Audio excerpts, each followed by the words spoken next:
ఇన్ని వాటలు ఆ మురికి వాటలో ఏమన్నారు వేసాను. ఇప్పుడు ఏం కనిపిస్తుందని అడిగారు నన్ను. మురికి వాటర్ కనిపిస్తుంది ప్రభా, మరి వేసి మంచివి లేవి అన్నారు. కనిపించలేదు ప్రభా అన్నాను. దేవుడు ఏమన్నారంటే, మురికి ఎక్కువగా ఉంది, నువ్వు బిందె నీళ్ళు పోసావు, ఒక బిందె కాదు నా కుమారి, 100 బిందెలు వేసిన ఆ మురికిని నువ్వు కడగలేవు. ఆ మురికి కనిపిస్తుంది కానీ మనుషులకి నువ్వు వేసే బిందె నీళ్ళు కనిపించలేదు అన్నారు. హల్లెలూయా. వెంటనే దైవజనుడికి ఆ మాట చెప్పాను. నేను ఏ దర్శనం వచ్చినా ఏది వచ్చినా నా సహోదరికి మొదట నాకు ఇచ్చిన దేవుడు నాకు ఇచ్చిన యజమానికి దైవ సేవకి చెప్పాను. చెప్పినప్పుడు నాకు ఎంత ఆనందం. నేను చెప్పేసుకున్నా, నా బాధ అయిపోయింది. ఏమన్నా దేవుడు, అంత మురికి నీటిలో నీ బిందు నీళ్ళు వేసావు కుమారి, మరి నీ బిందు నీళ్ళు కనిపించాయని అడిగాడు. కనిపించలేదు అన్నాడు. మనుషులు కూడా మురికినే చూస్తారు కానీ నువ్వు చేసే మంచిని చూడరు. హల్లెలూయా. కాబట్టి దేవుడు నాకు ఇచ్చిన మాట ఏంటంటే, యవనస్తులు కూడా చెప్పమన్నప్పుడు దేవుడు వివరిస్తానన్నారు. ఇప్పుడు మన సాక్ష్యం ఏంటంటే, ఈరోజు మొదటిసారిగా నేను యవనస్తులు కూడా పెట్టాను. ఎవరు రాకపోయినా 2 యవనస్తులు వచ్చినా లైవ్లో ఎన్న వారు కూడా ఆశీర్వాదమే. ఎవరి పాఠం చెప్తున్నారులే అని ఎవరైనా కొట్టేస్తారనుకో, దేవుడు కూడా కొట్టివేసినట్టే. హల్లెలూయా. ఎందుకంటే ఒక సేవకుడు ఒక మాట చెప్తానంటే సేవకు చెప్పేది కాదు, దేవుడు చెప్పేది మాత్రం గుర్తుంచుకోండి.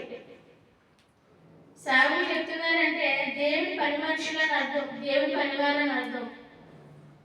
ఎప్పుడైతే సేవకుని ప్రేమించి ఆదరించి వారి మాట గౌరవిస్తారో అటు వారి కుటుంబాన్ని దేవుడు దీవిస్తాడు. కాబట్టి వాక్యం వెళ్ళే ముందు చాలా ప్రార్థన చేసుకున్నాం. పరిశుద్ధడానికి స్తోత్రమైన జంగుల దేవ, ఆశ్చర్యకరమైన స్తోత్రాలు. మరి పాటలకు సాక్షులు మీరు ఉన్నారు. మరి నాయన వాక్యం వివరిస్తుండగా మీ కుటుంబం నాయన మా ప్రతి కుటుంబాన్ని దీవించినందుకు వందనాలు. ప్రతి యవనస్తులు కూడా మీరు దీవించినందుకు వందనాలు.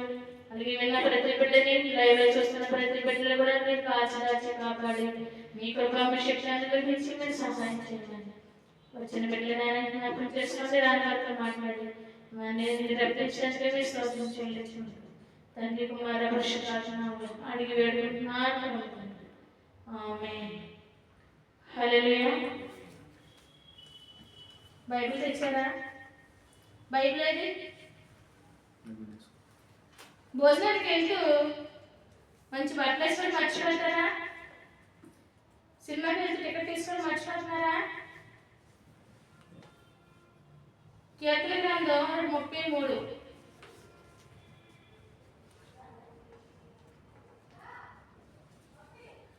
సహోదరులు ఐక్యత కలిగి ఉండుట,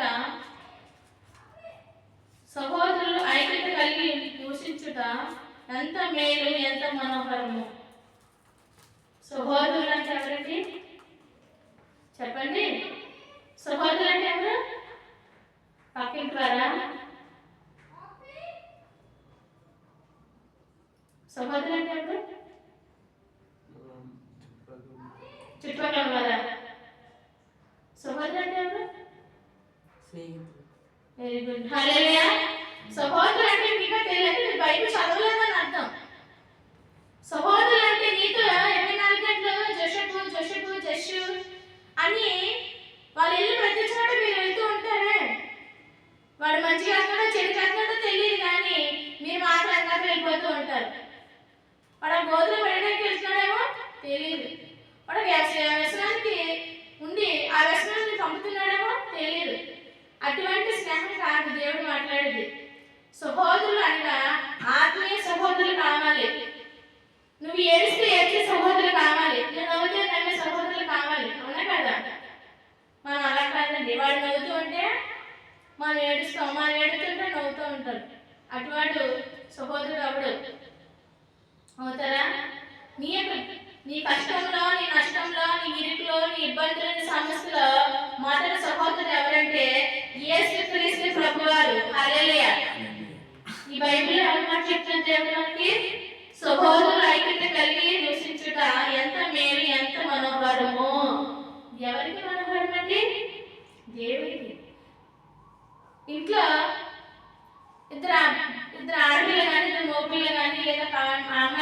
అబ్బాయి కానీ కుటుంబంలో కలిసి ఉన్నప్పుడు వాళ్ళు ఎలాగో తెలుసా, ఏడుస్తూ ఉన్నారనుకో, వాళ్ళిద్దరు కొట్టుకుంటూ ఉంటే తల్లికి తండ్రికి ఎలా ఉంటుంది?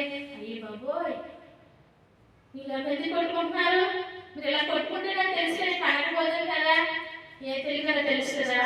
ఈ పెద్ద అయ్యి ఒక స్థితికి వచ్చేంత వరకు ఏ తల్లిదండ్రులు కూడా తెలియదు, తెలుసా? తెలియదు. ఎందుకంటే దేవుడు తప్ప ఎవ్వరికీ తెలియదు. గర్భంలో పెళ్ళిగా రూపించక ముందే నువ్వేంటో దేవుడు తెలుసు, అవునా కదా? కానీ దేవుడు చెప్పే మాట ఏంటంటే సహోదరులు ఐక్యత కలిగి నివసించాలంటే బ్రతకటం. ఈరోజు కష్టం వచ్చినప్పుడు, ఈరోజు సహోదరులు చాలా మంది జరగలేదంటే, సహోదరి నాకు కష్టం వచ్చింది అంటే వెంటనే నా ఇంట్లో కూడా కష్టం వచ్చింది, నా ఇంట్లో కూడా ఇబ్బందులు ఉన్నాయి, నా ఇంట్లో అలజడి ఉంది, ఇవి చెప్తూ ఉంటారు. లోక సంబంధించిన సహోదరులు ఎలా ఉంటే, దేవుళ్ళ సహోదరులు ఎలా ఉంటారంటే, తను ఏడిస్తే తిని ఏడుస్తుంది, అతను నవ్వుతే ఇతను నవ్వుతాడు అంతే. ఎందుకంటే అటువంటి ప్రేమ పరలోక రాజ్యంలో ఏముంటుంది? స్థానంగా ఉండదు మనకి. దేవుడు అన్ని లెక్క అడుగుతాడు, లెక్క అడగరా, ఖచ్చితంగా అడుగుతాడు. ఎందుకంటే దేవునికి ఏదైతే ఇష్టంగా ఉందో ఆ ఇష్టాన్ని నెరవేర్చినప్పుడు ఎలా ఉంటుందో తెలుసా? దేవుడికి చాలా నాన్న అని నువ్వు పిలవగానే తండ్రి ఏంటి నాన్న అని అడుగుతాడు తిరిగి. అలాగే పరలోక తండ్రి నాన్న అది కష్టం వచ్చిందని నేను ఏడిసినప్పుడు నా కుమారి నేను నీతో ఉన్నానన్నారు. హల్లెలూయా. నా స్నేహితుడు ఎవరో తెలుసా? నా తల్లి ఎవరో తెలుసా? నా తండ్రి ఎవరో తెలుసా? నా యేసయ్య. నా తల్లి, నా తండ్రి, నా బంధువు, నా స్నేహితుడు నా యేసయ్య. నా యేసయ్య ఉంటేనే నేను ఉన్నాను, ఆయన లేకపోతే క్షణం కూడా నేనైతే బ్రతకలేను. లోక స్నేహం కోసం నేను ఎప్పుడు ఎదురు చూడలేదండి. ఒకప్పుడు ఎదురు చూశాను, అయ్యి బాబు వీళ్ళు నాతో ఉండాలి, వాళ్ళు నాతో ఉండాలి, నాతో కలిసి తిరగాలని పిచ్చి డబ్బులు ఖర్చు పెట్టిన రోజులు ఉన్నాయి నాకు. కానీ నేను పెట్టిన ప్రతిదీ తీసుకొని, నేను ఇచ్చిన ప్రతిదీ వాడేసి నువ్వెవరో నాకు తెలియదు అన్నాడు. అటువంటి స్నేహం కోసం అది నాకు దేవుడు గుణపాఠం చెప్పాడు. హల్లెలూయా. నా జీవితంలో గుణపాఠం చెప్పాడు దేవుడు. నేను మొట్టమొదటిసారి, చాలా మందికి ఈ మాట తెలియదు, ప్రభా నేను ఒంటరిదాన్ని, నేను ఒక్కదాన్నే ప్రభా, నా కుటుంబం నన్ను వదిలేస్తుందని నేను ఏడ్చినప్పుడు నేనే నీ స్నేహితుడిని అన్నారు దేవుడు. నేనే నీ స్నేహితుడిని, నేను నీతోనే ఉన్నాను, నీలోనే ఉన్నాను, నువ్వు వెళ్ళిన ప్రతి చోట నేను ఉన్నాను అన్నారు. హల్లెలూయా. ఎందుకండి లోక స్నేహానికి మనం విలువ ఇచ్చామనుకో, నీ దగ్గర తింటారు ఉంటారు, నువ్వు ఎక్కడికైనా వస్తారు, నువ్వు ఆయన ఎక్కడికైతే అక్కడికి వెళ్తాం. కానీ మన కష్టం వస్తే ఎవరు చూడరు. రెండవ వచనం చూడండి. అది తల మీద పోయిపడి అహరోను గడ్డం మీదుగా కాలి అతని అంగీ అంచుల వరకు దిగజారిన పరిమళ తైలం వలె నుండును. హల్లెలూయా. స్నేహం అంటే తల మీద నీరు పోస్తే ఆశీర్వాదం కలిగి ఉండాలంట. ఏ స్నేహం? పరలోక స్నేహం. పరలోక స్నేహం. పరలోక స్నేహానికి భూలోక స్నేహానికి ఒక వ్యత్యాసం ఉంది, చెప్పనా? భూలోకంలో ఉంటే ఎన్ని నిందలు వచ్చినా, అవమానాలు వచ్చినా గొడవ పడి విడిపోతారు, స్నేహితులు విడిపోతారు. పరలోక స్నేహం అంటే తెలుసా? ఎన్ని గొడవలు వచ్చినా ఆ క్షణానికి మాట్లాడకూడదు అనుకున్నా మళ్ళీ ఎమ్మటే మాట్లాడే జ్ఞానం దేవుడిస్తాడు. నేను ఉదయకాల సమయంలో నేను చాలా ఏడ్చాను దేవుళ్ళో. ఎంత ఏడ్చానంటే ఆయన అక్కడే కూర్చుని చాలాసేపు ఏడ్చాను. ఎంత ఏడ్చానంటే నాకేంటి ప్రభు, నాకు ఎందుకు స్థితి వచ్చింది, నేను ఎందుకు, నాకేంటి అని. హల్లెలూయా. ఏంటి ప్రభు నా పరిస్థితి ఏంటి, నేను ఎందుకు ఇలా అయిపోతున్నాను, ఏంటి ప్రభు, ఏంటి ప్రభు, ఏంటి ప్రభు, చెప్పు ప్రభు, చెప్పు ప్రభు, చెప్పు ప్రభు అంటే, నా కుమారి నీ స్నేహితుడిని నీ స్నేహితుడిని ఉండగా నీకు భయమేలా అన్నారు. నిజంగా ఆయన మాట చదవకపోతే నాకు ధైర్యం వచ్చేది కాదు. ఎంత ఏడ్చానంటే, నేను ఎంత ఏడ్చానో పరలోకానికి భూలోకానికి ఉన్న అధిపతికే తెలుసు నా ఏడుపు. నా ఇంట్లో ఉన్న మనిషి కూడా తెలుసు నా ఏడుపు. నేను ఆయన కోసం ఆ ఏడుపు ఇంటికొచ్చిన ఆయనకి నాకే తెలుసు నా జీవితం ఏంటి, నేనేంటి, నేను ఏడ్చే దారి ఏంటి. ప్రభా, నేను ఈ స్నేహంతోనే ఉన్నానా, లేకపోతే నేను వదిలేశానా అంటే నీ చెయ్యి నేను పట్టుకున్నాను కుమారి. హల్లెలూయా, హల్లెలూయా. నా బంధువు, నా మిత్రుడు, నా స్నేహితుడు మనకి ఎవరు ఉండాలి? నాకైతే యేసు. మీకు ఎవరు ఉండాలి? లోక సంబంధ స్నేహం నువ్వు డబ్బులు ఇస్తే వస్తుందేమో, నువ్వు పెడితే తింటారేమో, కానీ పరలోక స్నేహం ఎలా ఉంటుందంటే నువ్వు ఏడిస్తే ఏడుస్తాడు యేసయ్య, నువ్వు నవ్వుతే నవ్వుతాడు యేసయ్య. నవ్వడా? ఖచ్చితంగా. నువ్వు సంతోషంగా ఉంటే ఆయన సంతోషంగా ఉంటాడు. మొదట ఆయన సంతోష పెట్టే స్నేహితుడిగా ఉండు. పెడుతున్నావా జోషు? ఆయన సంతోష పెడుతున్నావా జోషపు? సంతోషం పెట్టడం అంటే ఎలా అంటే నువ్వు చేసే మానసిక స్థితి క్రియలు తప్పించుకొని ఉండాలి. నీ అసలు మనసు అడిగింది ఆయన, ఆయనకి మనసు అడుగుతున్నాడు. బంగారం అడగాలేదు, వజ్రాలు అడగాలేదు, హృదయాన్ని అడిగాడయ్యా. ఆస్తుల్ని అడగాలేదు, అంతస్తులు అడగాలేదు, నా కోసం వచ్చావయ్యా. ఏంటంటే కన్నీరే తుడిచావయ్యా, సంతోషాన్ని ఇచ్చావయ్యా. నేనెదిగి రాలేదని నా కోసం వచ్చావయ్యా. కన్నీరే తుడిచావయ్యా, కష్టాన్ని ఇచ్చావయ్యా. నేనెదిగి రాలేదని నా కోసం వచ్చావయ్యా. హల్లెలూయా. బంగారం అడగలేదండి, వజ్రాలు అడగలేదు, నీ ఆస్తులు అడగలేదు. నీ స్నేహితుడు ఏమడిగాడు? జీవా, హృదయాన్ని అడిగాడు. ఇచ్చావా మరి దేవుడు హృదయం? ఇచ్చావా? ఎవరైనా ఇచ్చాడు హృదయం అంటే? ఇవ్వలేదు. నీ స్నేహితుడికి హృదయం అడుగుతున్నాడు. నీ స్నేహితుడు ఎవరండి? యేసుక్రీస్తు ప్రభువారు. నా స్నేహితుడైతే యేసుక్రీస్తు ప్రభువారే. ఈ లోకంలో ఎంతమంది ఉన్నా నాకు అనవసరం, కానీ నా తండ్రి, నా స్నేహితుడు మాత్రం యేసయ్యే. ఎందుకంటే లోక స్నేహం ప్రాణానికి హాని ఉంది. హల్లెలూయా. ఉందా లేదా? ఉంది. ఈరోజు స్నేహితులు వెళ్ళిపోతూ ఉంటున్నారు రోడ్డు మీద కలిసి. వాడు ఏదైనా మాట్లాడాడు అనుకో, వెంటనే కొడుతున్నాడు. ఏ, నీ స్నేహితుడే కదా, నిన్నెందుకు ప్రేమించలేకపోతున్నాడు? ఒకవేళ లోకానుసరంగా తిరిగి లోకానుసలో ఉండి వ్యర్థంగా మరణిస్తే ఈ ఆత్మ ఇండి ఏమంటంట కోరుకుంటాడంట. తెలుసా నీకు విషయం? చాలా మందికి తెలియదు. మన ఇంట్లో గొడవైందనుకో, ఆ పక్కింటి నవ్వుతూ ఉంటారు. మళ్ళీ ఇద్దరు కలిసి ఈవిడ ఆవిడ కలిసి కూరగాయలకి వెళ్తారు. ఏంటంటే సినిమాకి వెళ్తారు, షికారీకి వెళ్తారు. ఇద్దరు ఫ్రెండ్స్, స్నేహం. ఏదైనా చిన్న గొడవ అయితే స్నేహితురాలే కదా, కొన్ని మాట అంటారా అని హామ్గా ఉంటారా? ఉండరు. వెంటనే ఏదైనా గొడవ వచ్చి ఆ భార్య భర్త తిట్టుకుంటుంటే మళ్ళీ మధ్యలో వచ్చి పుల్ల పెడతా ఉంటారు. ఇలాంటివి నేను చూశాను, నా లైఫ్లో చూశాను ఎంతమందిని. హల్లెలూయా. కాబట్టి ఈరోజు నువ్వు తల మీద అభిషేకం పొందే వాడిగా ఆయన స్నేహం కోరుకోవాలి. ఆయన స్నేహం ఎటువంటిదంటే నువ్వు ఏడిస్తే ఏడ్చే స్నేహం. చాలామంది యేసే నా కన్నీరు చూడట్లేదు, యేసే నా బాధ చూడట్లేదు.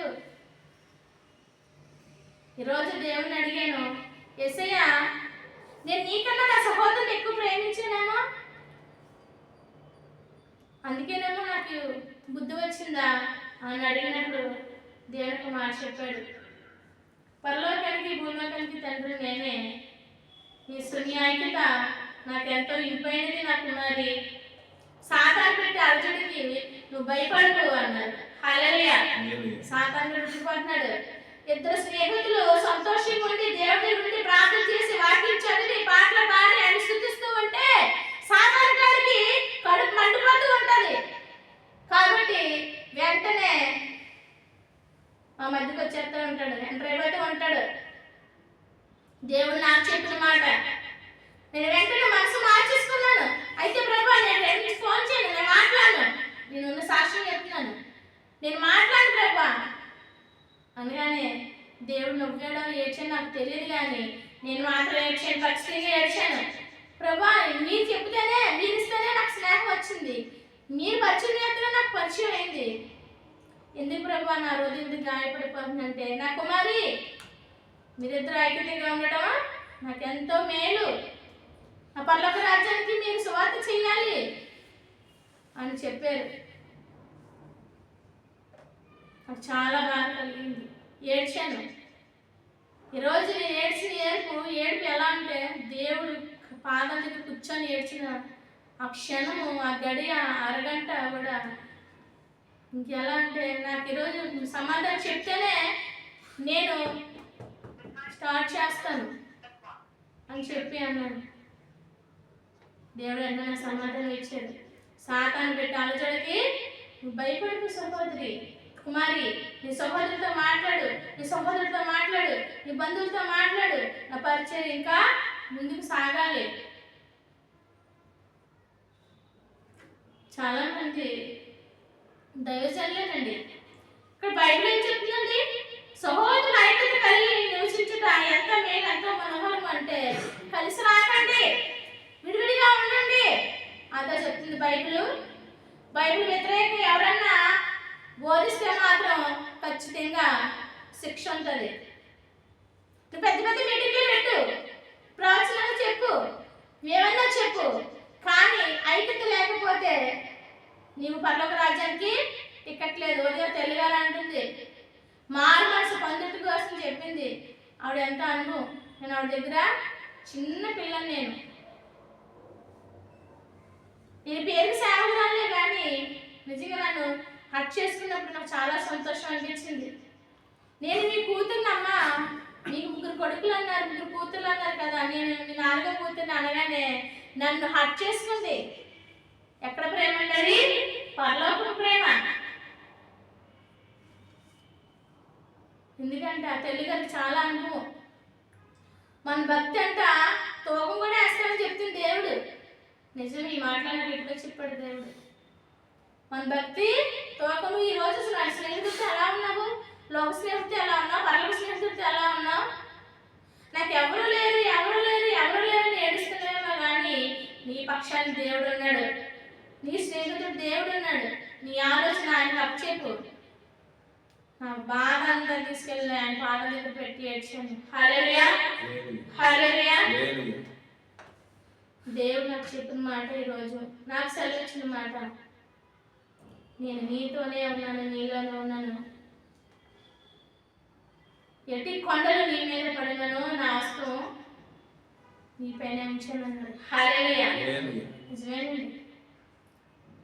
పుల్లు వాటర్ తీసుకెళ్ళి చెడు వాటర్ మీద నా బిందు నీళ్ళు వేస్తే నిజమే, నా ప్రేమ బిందు నీళ్ళే. ఆ బిందు నీళ్ళు ఏమైంది? మురికి వాటర్లో కలిసిపోయింది. పర్వాలేదు. కానీ దేవుడు అని తెలుసా, నీ నీళ్ళు కనపడకపోవచ్చు, కానీ లోక సంబంధం వారికి దాన్ని శుభ్రం చేసి నీ నీళ్ళకి ప్రతిఫలం నేను ఇస్తానన్నాడు. హల్లెలూయా. అది నాకు ఏ సమస్య వచ్చినా వెంటనే పాదం పెడతాను. ప్రభా, నేను కోపంలో నేను ఏమైనా మాట్లాడినామో, అక్కడ కూర్చొని ఏడిచాను, అలా చూస్తావు ప్రభా, నీకు సమాధానం చెప్పరా అని ఏడిస్తే నేను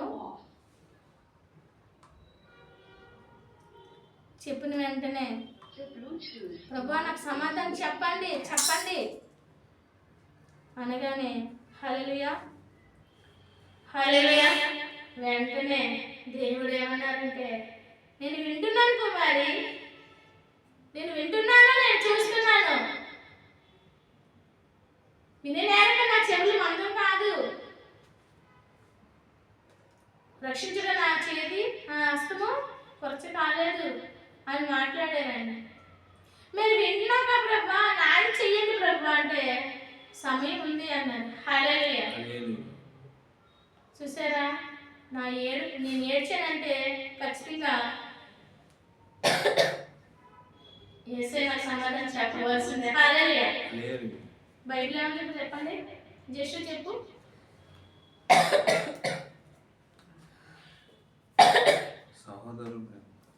సహోదరు ప్రేమ కలిగి ఉండడం అంటున్నాడు ఆయన. నివసించమంటున్నాడు. నివసించడం అంటే భూలోకంలో చీర కొనుక్కోండి, లంగా కొనుక్కోండి, లేదంటే బట్టలు కొనుక్కొని కొత్త బట్టలు కొనుక్కొని ఊరి మీద తిరగండి అని చెప్పట్లేదు. ఇద్దరు స్నేహంగా ఉండి దేవుడి పని చేయాలి. ఎవరి పని చేయాలి చూసారు? ఇద్దరు కలిసి ఉండి దేవుడి పని చేయాలి. అప్పుడే దేవుడికి మనోహరం అంటున్నాడు, మేలు అంటున్నారు.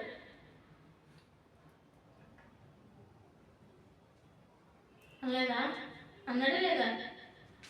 ఉదయకాల సమయంలో రమ్మని వద్దని ఎందుకు చెప్పాను? దేవుడు చెప్పారు నాకు. నా కుమారుడు నాకు హృదయం ఇవ్వలేదు అన్నారు జోసెఫ్. నాకు హృదయం ఇవ్వలేదు, నువ్వు వాళ్ళకి వీరికి భయపడుతున్నావా అని దేవుడు అడుగుతున్నారు. భయపడుతున్నారు అంటే దేవుడి కన్నా మనుషులు ఎక్కువ. మనుషులు భయపడేంత కాలం సాతాను ఇంకా భయపెట్టిస్తుంది. నువ్వు దేవుడితో స్నేహం చేసిన మరుక్షణము నీకు ప్రతి ఇబ్బంది ఎక్కడ పెట్టాలి? దేవుని పాదాల దగ్గర పెట్టయ్యా. నేను ఎక్కడ నా స్నేహం వదిలేస్తానని యేసే ఒక మాట అన్నారండి. నా కుమారి, సముద్రాలలో వచ్చి నిన్ను పంపించినా కానీ నువ్వు మాత్రం నిలబడతావు.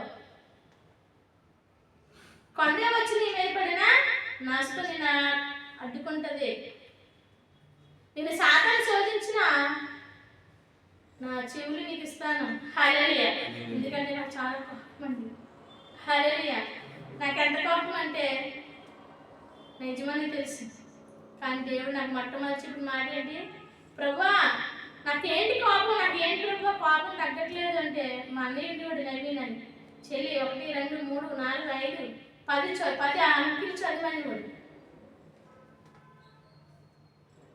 అయినా మళ్ళీ కొట్టేసేవాడు. నా కోపం అవుతుంది.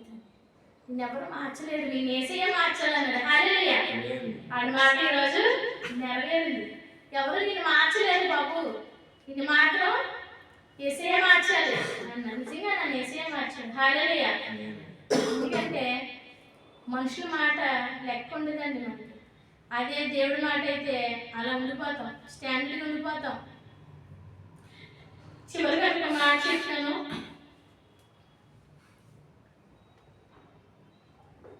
నాకు ఒక స్నేహితురాలు ఉండేది, పేరు గొంగ విజయ్ కుమారి.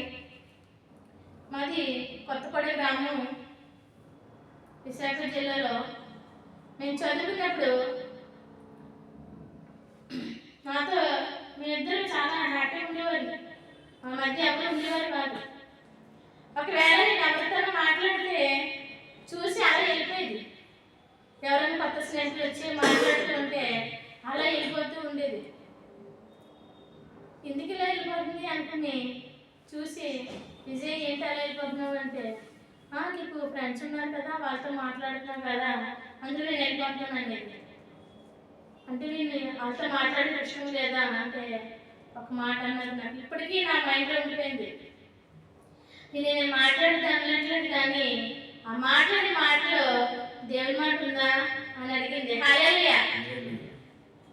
దేవుడి మాట ఉందా అని అడిగింది. అప్పుడు నేను చిన్నదాన్ని, నాకు అది మైండ్ నచ్చేది లేదు. కానీ దేవుడి మాట అంటే ఏంటి అని అడిగినప్పుడు చెప్పింది, నువ్వు మాట్లాడే ప్రతి మాట దేవునికి ఇష్టంగా ఉండాలి. ఎలా ఉండాలి? దేవునికి ఇష్టంగా ఉండాలి. వాళ్ళ ఇంటికి మా ఇంటికి చాలా ఒక ఊరు ప్రయాణం అయిపోతాం. కానీ మేము తెలుసుకునేది ఎక్కడ? స్కూల్లోనే. మేమిద్దరమే స్కూల్ నుంచి గేట్ నుంచి అటు వెళ్ళి నేను వెళ్ళిపోతే అటు తను వెళ్ళిపోతే బాయ్ బాయ్ బాయ్ బాయ్ అని చెప్పి ఇంకా అలా చెప్పుకుంటూనే ఉండేవారు. మళ్ళీ నా మనసు ఉండబెట్టగా విజయ్ విజయ్ విజయ్ అని పిలుస్తుంది. నా సహోదరి వెనక్కి వచ్చింది. ఏమైంది ఏమైంది అని. మా ఇంటి వరకు తోడు రావా అంటే నేను మళ్ళీ మా ఇంటికి వెళ్ళొద్దా అనేది. మా ఇంటికి కొంచెం దగ్గరే కానీ ఇల్లు చాలా దూరం. వెంటనే సరే అని చెప్పేసి నా బ్యాగ్ పెట్టుకొని దాని బ్యాగ్తో నా బ్యాగ్ కూడా పట్టుకొని సగం దూరం వచ్చి మా కొట్టు ఉండేది హోటల్. వెంటనే అక్కడికి వచ్చిన తర్వాత మా నాన్నగారు అలా చూసేవారు. అమ్మ వెళ్ళిపోతున్నావు అంటే ఏం లేదండి గారు వెళ్ళిపోతాను, ఇంకా తన బ్రహ్మంజ కుమారి రామన్ గారు వచ్చాను అనేవారు. తన పేరు విజయ కుమారి, నా పేరు మేరీ కుమారి, ఇద్దరు పేరు కుమారి. లావ కుమారి, సంధ్య కుమారి, అందరు కుమారిలే. అందరూ కుమారులు అని చెప్పి ఇది నేను విజయ పిలిచేదాన్ని, నన్ను కొట్టి అని పిలిచేది. హల్లెలూయా. ఎందుకంటే స్నేహంలో అయ్యి కోపం రావు కదా. ఒకటే అనేదండి, నేను నీకన్నా హైట్ అయిపోతాను అంటే ఒక మాట అందుతాను, నువ్వు హైట్ అవ్వక్కర్లేదు కానీ దేవుడి సేవకురాలుగా ఉండి దేవుడి పని చేయి, అదే నాకు చాలా అండి.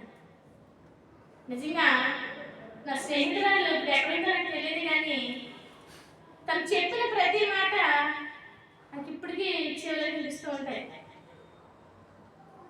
చెప్పింది లోక స్నేహం గొడవలు తీసుకొస్తుంది, లోక బంధువులు గొడవలు వస్తూ ఉంటాయి. కాబట్టి నువ్వు మాత్రం మాట్లాడి కానీ అంతంత మాత్రమే మాట్లాడాను. ఇద్దరు చాలా స్నేహితులు. ఎలా అంటే ఇంకా తన లేకపోతే నేను లేను, నేను లేకపోతే తన అన్నట్టు ఉండేవారు ఇద్దరుని. వాళ్ళు ఎంతమంది తెలుసా? 4 ఆడపిల్లలు, ఒక అన్నయ్య. ఒక అన్నయ్య అక్క తర్వాత తిను, మళ్ళీ 2 చెల్లెళ్ళు. వాళ్ళ అమ్మగారు నాన్నగారు, వాళ్ళ అమ్మగారిని చాలా గౌరవించేది. అమ్మ నువ్వు కలిసిన కదా మా వచ్చేవమ్మా కూర్చోమ్మా అనేది. ఎందుకు ఈ మాట చెప్తున్నా అంటే స్నేహం అంటే ఎలా ఉండాలి? పరలోక స్నేహం. నిజంగా నా స్నేహితురాలు ఆ రోజు చెప్పిన మాట నాకు ఈ రోజు వినపడుతుంది. నువ్వు మాట్లాడే తప్పు కాదు కానీ మరి ఖచ్చితంగా ఆ మాట దేవునికి ఇష్టంగా ఉండాలనేది కరెక్టే. వీళ్ళు ఏమనేవారంటే నువ్వు విజయంగా మాట్లాడు, వాళ్ళు వేరు మనం వేరు అనేవారు కొంతమంది. నాకు అలా మాట్లాడిన వెంటనే 2వ రోజు అవును నేను చెప్పింది కరెక్టే అని చెప్పి నేను వెమ్మటే మనసు మార్చేసుకున్నాను. మళ్ళీ వాళ్ళే వచ్చి మాట్లాడేవారు. చూసారా, మేము 7th క్లాస్ వరకు కలిసి చదువుకున్నాం. ఎక్కడ గొడవలు లేవు మా ఇద్దరికి. ఒకసారి నేను అడిగాను, పెన్ను అడగానే ఇవ్వలేదు. నాకు అడగానే ఇవ్వకపోతే అడగ టైప్లో ఉంటుంది మనసు. అడిగినట్టు ఇవ్వలేదని అడిగాను. అడిగి నా బ్యాగ్ ఆ ప్లేస్ నుంచి వెనక్కి కూర్చున్నాను. ఆ స్నేహితురాలు మళ్ళీ వెంటనే ఏం చేసిందంటే తన బ్యాగ్ తీసుకొని వెనక్కి వచ్చింది. హల్లెలూయా. వచ్చిన వెంటనే ఎందుకు వెనక్కి వస్తావు అంటే ఒకటే మాట అన్నాను. అప్పుడు చెప్పింది, నువ్వు వెనక్కి రావడం వల్ల నా హృదయం ఒకలా అయిపోయింది. మన ఇద్దరం ఐక్యత ఉంటే యేసయ్య మన ఇద్దరిని ఎక్కువ ప్రేమిస్తాడు తెలుసా అన్నది. హల్లెలూయా. చూసారా, యేసయ్య ఎక్కువ ప్రేమిస్తాడని తన వెనక్కి వెళ్ళిపోతే మళ్ళీ వెనక్కి వచ్చింది. నా చెయ్యి తన చేతిలో వేసుకొని ఇలా ముద్దు పెట్టుకుంది. హల్లెలూయా. నేను అంటే నీకు అనిపిస్తావు అంటే అవును నువ్వు దేవుడు పెట్టావు కదా, నువ్వు దేవుడు నేను బ్రతికించాడు కదా, మీ అమ్మాయి కూడా సాక్ష్యం చెప్పారు కదా, అందుకే నువ్వు అంటే నాకు ఇష్టం. చూసారా, నా స్నేహితురాలు ఎటువంటి స్నేహితురాలు అంటే చాలా మంది స్నేహితులు వచ్చారు, చాలా మంది స్నేహం చేశాను, కానీ అటువంటి స్నేహితురాలు ఇప్పుడు కూడా దొరకలేదు. కానీ మళ్ళీ కాకినాడ గ్రామానికి వచ్చిన తర్వాత కుమారి రూపంలో అటువంటి స్నేహితురాలు వచ్చింది. కానీ ఆ అమ్మాయి ఇచ్చిన స్నేహం మాత్రం నాకు ఇంకా దొరకలేదు. హల్లెలూయా. నేను ఒకసారి అడిగాను, ప్రభువా నా స్నేహితురాలు విజయ్ ఎక్కడుంది అని అడిగినప్పుడు దేవుడు నాకు చెప్పిన మాట, వివాహం అయిపోయింది. హల్లెలూయా, హల్లెలూయా, హల్లెలూయా. ప్రభువా ఎక్కడుందని అడిగినప్పుడు ఈ సహోదరికి వివాహం అయిపోయింది కానీ నాలో లేదన్నారు. హల్లెలూయా. బలవంతంగా ఆ అమ్మాయిని అన్నిటికి ఇచ్చి పెళ్లి చేశారు అని దేవుడు చెప్తాడు. హల్లెలూయా. చూసారా, చివరికి నా స్నేహితులు ఎక్కడ ఉందో తెలుసుకోవడానికి కూడా ఆయన పర్మిషన్ ఆ స్నేహితుడిని అడిగితే ఈ స్నేహితుల కోసం చెప్పారు. హల్లెలూయా. చూసారా, ఆమంటే నిజంగా ఎంత భక్తురాలండి.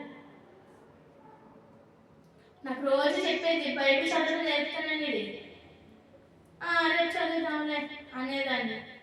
స్కూల్కి బైబిల్ తీసుకుని వచ్చేది, కొత్త నిబంధన ఎర్రటి బైబిల్ మరి చాలా బాగుండేది, లావు ఉండేది, నాకు చాలా ఇష్టం. ఎక్కడ మా బైబిల్ మారిపోతే అని నా పేరు రాసుకున్నాను నా బైబిల్ మీద. తనేమో ఇంటర్వ్యూ టైంలో బైబిల్ చదివేది, నేనేమో ఆడుకోవడానికి తెలియదండి. హల్లెలూయా. వెళ్ళినప్పుడు అది రాకపోతే నేను మళ్ళీ వచ్చి పక్కన కూర్చుండేదాన్ని. రా రా రా అని చెప్పి తీసుకెళ్ళిపోయేదాన్ని. ఒకటే మాట ఉంది, ఈ క్షణం దేవుడు రాక వస్తుంది, అందుకనే నేను బైబిల్ చదువుకుంటున్నాను, అడుగుతాడంటే దేవుడు లెక్క అనేది. మరి అటువంటి అమ్మాయిని మరి ఎందుకు అలా చేశారనేది నాకు తెలియదు. కానీ మా అమ్మాయి ఇప్పటికి నేను వెళ్ళట్లేదు కాబట్టి నేను వెళ్ళలేకపోతున్నాను. హల్లెలూయా.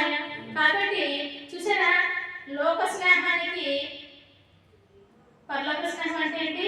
అటువంటి స్నేహితురాల దగ్గర నుంచి మనం తెలుసుకోవాలి. నీ సహోదరి కష్టం వస్తే నువ్వు నవ్వడం కాదు, నువ్వు ఏడవాలి, దేవుడి దగ్గర ఏడవాలి. ఊరికి ఏడ్చడం కాదు, అయ్యో నాకు నా సహోదరుడికి ఇలా కష్టం వచ్చింది, నా స్నేహితుడికి ఇలా కష్టం వచ్చింది, నా స్నేహితుడికి ఇలా కష్టం వచ్చింది ప్రభా, ఇది ఇబ్బందిలో ఉన్నారు ప్రభా, కాబట్టి వీళ్ళందరికీ ప్రభా నేను ప్రార్థన చేయగా పరలోక తండ్రి ఏమంటాడు? వెంటనే ఆయన కృప నీపై పంపిస్తాడు. ఒక పాట పాడతాను. నా స్నేహితుడా నా యేసయ్యా నిన్ను విడిచి ఉండలేను, నిన్ను విడిచి ఉండలేనురా, జీవితాంతము వరకు బ్రతకలేనురా, నిన్ను విడిచి ఉండలేనురా, జీవితాంతము వరకు బ్రతకలేనురా, బ్రతకలేను స్నేహితుడా, బ్రతకలేను స్నేహితుడా, బ్రతకలేను స్నేహితుడా, బ్రతకలేను స్నేహితుడా, నా స్నేహితుడా నా యేసయ్యా నిన్ను విడిచి ఉండలేను, నిన్ను మరచి బ్రతకలేనురా, జీవితాంతము వరకు బ్రతకలేనురా, నిన్ను విడిచి ఉండలేనురా, జీవితాంతము వరకు బ్రతకలేనురా, బ్రతకలేను స్నేహితుడా, బ్రతకలేను స్నేహితుడా. అమ్మ లేకపోయినా, నాన్న లేకపోయినా, ఎవరు లేకపోయినా బ్రతకగలవా? అమ్మ లేకపోయినా, నాన్న లేకపోయినా, ఎవరు లేకపోయినా బ్రతకగలవా? అమ్మ లేకపోయినా, నాన్న లేకపోయినా, ఎవరు లేకపోయినా బ్రతకగలవా?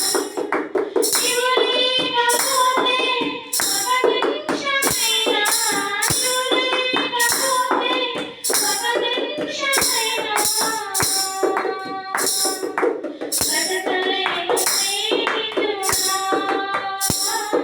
బ్రతకలేను స్నేహితుడా, బ్రతకలేను స్నేహితుడా, బ్రతకలేను స్నేహితుడా, నా స్నేహితుడా నా యేసయ్యా నిన్ను విడిచి ఉండలేను,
స్నేహితుడు, మన బంధువు, మన తిండి, మన గాలి, మన నీరు, మన యేసయ్యే.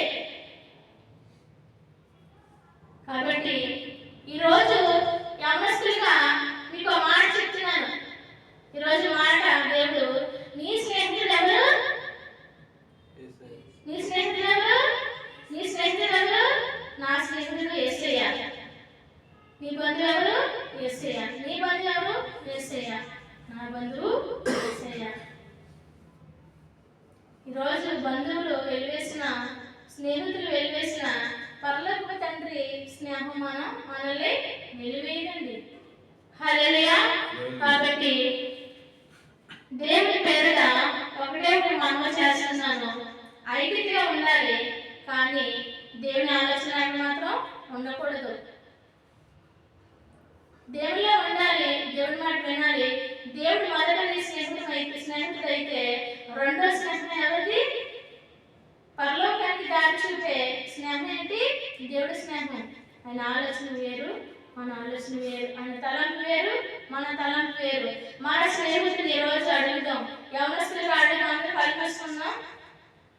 యవనస్తులుగా అడుగుదాం, తండ్రి నువ్వు నా స్నేహితుడివి, నా బంధువువి, నా మిత్రుడివి కనుక నేను నీలా ఉండాలి ప్రభా, మీరు మాలా ఉండాలి ప్రభా, మీ తట్టు మీద తిరగాలి ప్రభా అని చెప్పి అడుగుదాం.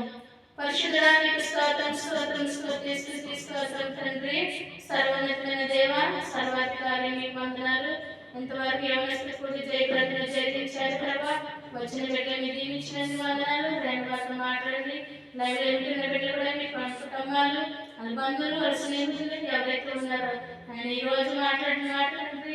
సహోదరులు ఐక్యత కలిగినట్టు ఎంతో మీరు ఎంతో మనోహరమైన ప్రభా. ఆయన మా స్నేహం మీరు మేలుగా ఉండాలి ప్రభా. మీరు మా తట్టు తిరుగుతండి, మేము మీ తట్టు తిరుగుతండి. మీ అంత విశ్వాసం కలిగి, ఆయన భారం కలిగి, సమాధానం కలిగి, మేము ఐక్యత కలిగి మేము సృష్టించడానికి, అనేక మంది పరమరాజ్యం చేర్చడానికి ప్రభా మా స్నేహాన్ని మీరు వాడుకోమని అడుగుతున్నాము తండ్రి. మాకు మంచి స్నేహితులు ఇవ్వండి ప్రభా. మంచి స్నేహంతో మేము ఉండాలి ప్రభా. లోకంలో పడిపోతున్న స్నేహం కాదని ప్రభా, మీ పరమరాజ్యం చేర్చే స్నేహం మాకు కావాలి తండ్రి. కాబట్టి పక్షాన్ని మీరు స్థుతులు స్తోత్రాలు చెల్లించుకుంటూ నైనా మళ్ళీ నైనా నాకు ఆలస్యమైతే నైనా ఇదిగోనైనా మరొకసారి యవనస్తులందరూ కూడికలో ప్రభా అనేక మంది నైనా రావడానికి మీకు చూపినందుకే మీకు స్థుతులు స్తోత్రాలు చెల్లించుకుంటూ మా తండ్రి అయినా మా రక్షకుడైన త్వరలో రాబోతున్న నజరేయుడైన యేసుక్రీస్తు నామములో అడిగి వేడుకుంటున్నాను పరమ తండ్రి. ఆమేన్. హల్లెలూయా. యవనస్తులందరికీ హృదయపూర్వక దేవుని పేరిట వందనాలు. ఆమేన్.